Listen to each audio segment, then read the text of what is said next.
শুধুমাত্র ঘি দিয়ে ঘরোয়া কিছু উপকরণ দিয়ে সাধারণভাবে তৈরি করলাম অসাধারণ চিংড়ি চাউমিন। আপনারা চাইলে এখানে চিকেন, বিফ যেটাই হোক না কেন দিতে পারেন, তবে একবার খেলে মনে হবে বারবার খাই। হ্যালো ফ্রেন্ডস, আসসালামু আলাইকুম। সবার উপর শান্তি বর্ষিত হোক। আমার আজকের রেসিপিতে সবাইকে জানাচ্ছি ওয়েলকাম। আসলে বন্ধুরা, রেস্টুরেন্টের স্বাদ পেয়ে যাবেন ঘরে বসে। কথা না বাড়িয়ে let's go to my kitchen and cook. তো দেখতেই পাচ্ছেন এখানে আমি নিয়েছি একটু বড় ধরনের নুডলস, আর নুডলসগুলোকে আমি একটু বয়েল করে নিয়েছি অল্প একটু তেল দিয়ে, যাতে একটার সাথে একটা না লেগে যায়, এবং ঠান্ডা পানি দিয়ে সুন্দরভাবে একটু ওয়াশ করে নিলাম। প্যানে দিয়ে দিচ্ছি 4 টেবিল চামচ ঘি, আর ঘিটা দিয়ে এখানে আমি দিয়ে দিব চিংড়িগুলা আমি খোসা ছাড়িয়ে নিয়েছি, কারণ ঘিটার সাথে যদি চিংড়িগুলো মিশে যায় তাহলে সুন্দর একটা ফ্লেভার পাবেন। তো দেখুন কতটা সুন্দরভাবে আমি চিংড়িগুলোকে একটু ফ্রাই করে নিচ্ছি, যাতে খেতে হয় দুর্দান্ত। তো বন্ধুরা, আপনারাও ঠিক এভাবে করে খেয়ে দেখবেন কতটা মজার হয়। একই প্যানে আমি দিয়ে দিলাম পেঁয়াজ কুচি, কাঁচামরিচ কুচি, সামান্য একটু লবণটা দিয়ে ভালো মতো নেড়ে চেড়ে ব্রাউন কালার করে নিয়ে এখানে আমি অ্যাড করব ডিমটা দেওয়ার জন্য পেঁয়াজগুলোকে একটু ফাঁকা করে নিচ্ছি। তো বন্ধুরা, আসলে খাবারের জিনিস যদি একটু প্রসেসিং করে করা হয় তাহলে সত্যি খুবই অসাধারণ হয় খেতে। তো দেখুন ডিমটা দিয়ে একটু শক্ত করে নিব, কারণ আমরা সবাই জানি ডিম থেকে ফার্স্টে একটা গন্ধ বের হয়, এজন্য ডিমটা একটু শক্ত করে নিলেই ভালো হয়।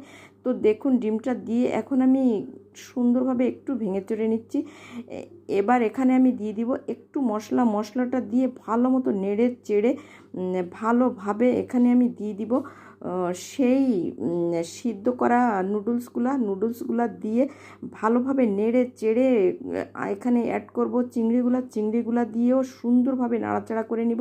তো দেখুন কতটা ঝরঝরা এবং কতটা সুন্দর হয়েছে। আসলে বন্ধুরা, আপনারা ঘির পরিবর্তে সয়াবিন তেল দিয়েও এটা করতে পারেন, তবে কম তেলে বাহারি স্বাদে এভাবে যদি তৈরি করেন তাহলে বাসার সবাই খেয়ে হবে মুগ্ধ। তো বন্ধুরা, সকালের ব্রেকফাস্ট কিংবা ডিনারে এ ধরনের একটা সুন্দর রেসিপি যদি হয় তাহলে আর কিছুই লাগে না। কিংবা অতিথি আপ্যায়নে ঝটপট যদি আপনি এ ধরনের একটা রেসিপি তৈরি করে দেন তাহলে প্রশংসায় একদম মুগ্ধ হয়ে যাবেন। তো বন্ধুরা দেখুন কত সুন্দর একটা লুক এবং কতটা ঝরঝরা হয়েছে। দিয়ে দিচ্ছি বাকি সেই মশলাটুকু, এটা দিয়েও আমি ভালোভাবে নেড়ে চেড়ে সুন্দরভাবে সাজিয়ে নিব। আশা করি আমার আজকের রেসিপি আপনাদের অনেক ভালো লাগবে, আর যদি ভালো লাগে তাহলে সবাই আমাকে একটু সাপোর্ট করবেন, আমার পেজের সঙ্গে থাকবেন। আপনাদের সাপোর্ট পেলে নিত্য নতুন রেসিপি সত্যি উপহার দিব। তো বন্ধুরা, আসলে ভালোবাসা ছাড়া কিছুই হয় না। আমরা একে অন্যের বন্ধু, এভাবেই যদি পাশে থাকি তাহলে সবাই লক্ষ্যে চলে যেতে পারবো। তো আজ এ পর্যন্ত, নেক্সট কোনো ভিডিও নিয়ে আবার চলে আসব। সবাই আমার ভিডিওটি বেশি বেশি এনজয় করবেন ফ্যামিলি অ্যান্ড ফ্রেন্ডসদের সাথে। তো সবাই সুস্থ থাকুন, ভালো থাকুন। আজ এ পর্যন্ত, আল্লাহ হাফেজ।